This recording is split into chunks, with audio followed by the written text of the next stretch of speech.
একদিকে যখন ঘটনা চলছে সেখানে যেমন পুলিশি তদন্ত চলছে, তার পাশাপাশি কিন্তু এই আরজি করের যে এমার্জেন্সি বিল্ডিং, সেই বিল্ডিং এর সামনে একাধিক সংগঠন তারা কিন্তু বিক্ষোভ দেখাচ্ছে। পিতামাতা হওয়া এখনো কি স্বপ্ন? অ্যাপোলো ফার্টিলিটির সাথে আপনার পিতামাতা হওয়ার স্বপ্ন পূরণ করুন। বিনামূল্যে পরামর্শের জন্য কল করুন 9953922843।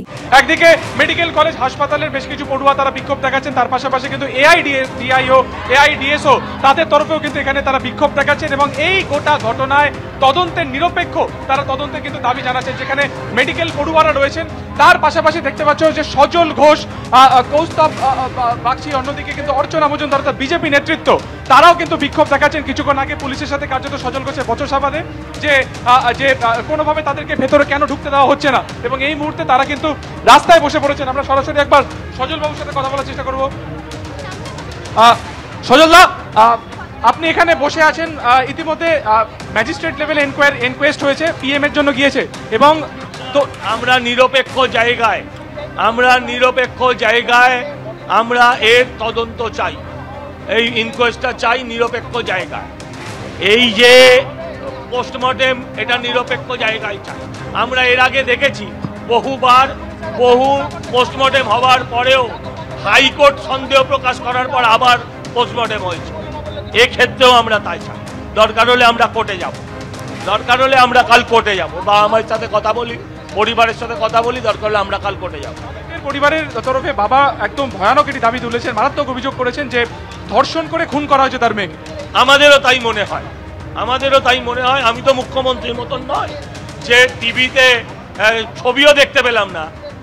টিভিতে বিক্ষোভ আন্দোলন দেখে আমি বলে দিলাম হাসখালির মেয়েটার উদ্দেশ্যে যে মেয়েটা প্রেগনেন্ট ছিল, এটা বলতে পারবো না। কিন্তু অ্যাপারেন্টলি যেগুলো মনে হচ্ছে যে শরীরে কোনো নিরাবরণ শরীর ছিল, শরীরে কোনো জামা কাপড় ছিল না, সারা গায়ে আঁচড়ের দাগ, স্বাভাবিকভাবেই এই ধারণাটা জোরদার হচ্ছে যে এটা রেপ অ্যান্ড মার্ডার। অবস্থান বিক্ষোভ চলবে। গতকাল রাতে অনকল অবস্থায় ছিলেন আমাদের সহকর্মী। সকালবেলাতে তাকে যখন ডাকতে যাওয়া হয়, তার নিথর দেহ পড়েছিল। সেখানে তার পোশাক ছেঁড়া অবস্থাতে পাওয়া যায়, দেহে একাধিক ক্ষতও দেখা গেছে বলে তার সহপাঠীদের বক্তব্য।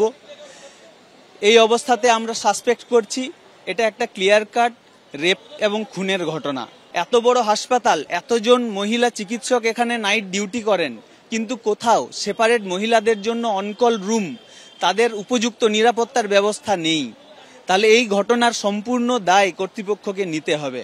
আমরা অবিলম্বে সমস্ত ঘটনার বিচার বিভাগীয় তদন্ত দাবি করছি, দোষীদের সম্পূর্ণ দৃষ্টান্তমূলক শাস্তির দাবি করছি। আরজি কর মেডিকেলে মহিলা চিকিৎসকের রহস্য মৃত্যুর ঘটনা। ইতিমধ্যেই ওই মৃত চিকিৎসকের মা ও বাবাকে ফোন করেছেন মুখ্যমন্ত্রী মমতা বন্দ্যোপাধ্যায়। ঘটনা খুবই বেদনাদায়ক, পরিবারকে সমবেদনা জানিয়ে বলেছেন মুখ্যমন্ত্রী যথাযথ তদন্ত করে দোষীদের বিরুদ্ধে দ্রুত ব্যবস্থা নেওয়া হবে। মৃত মহিলার মা ও বাবাকে আশ্বাস দিয়েছেন মুখ্যমন্ত্রী। পরে মৃত মহিলা চিকিৎসকের বাড়িতে গিয়ে পরিবারের সঙ্গেও কথা বলবেন। মৃত মহিলা চিকিৎসকের পরিবারকে আশ্বাস দিয়েছেন মুখ্যমন্ত্রী মমতা বন্দ্যোপাধ্যায়। খবর সূত্রে